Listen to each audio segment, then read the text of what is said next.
Assalamu alaikum, Ahmed here. Welcome to the ninth lecture, video lecture of class 3 English.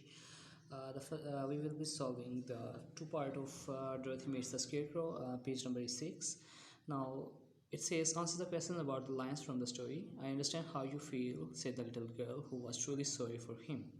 Now we have to tell who said these lines and what these lines actually said. The first one says who is the little girl.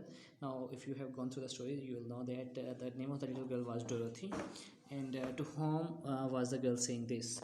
The girl was saying this line, which is written right below this bold line. I understand how you feel. It was said to the scarecrow. And the next line says, why does she feel sorry for him? She felt sorry for him because he has no brains.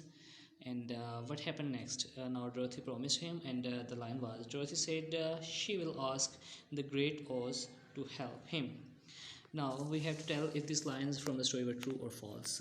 Which of these sentences are true or false? It's actually A3, or Dorothy meets the scarecrow on page number 7. Like the first one here says, the scarecrow never gets tired, so that's true. We read it in the story that the scarecrow never gets tired. The scarecrow is frightened of the farmer, that's actually false. The great Oz lives in the diamond city, that's false. Dorothy has a dog called Coco, that's false too. And the last one, the scarecrow is wearing a blue hat, that's actually correct. You can even see it here in the illustration. The scarecrow was wearing a blue hat, and that's true.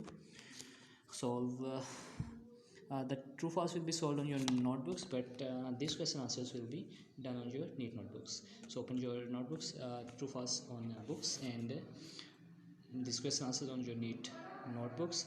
You are provided with the answers here on sheets too. You can copy them from there too.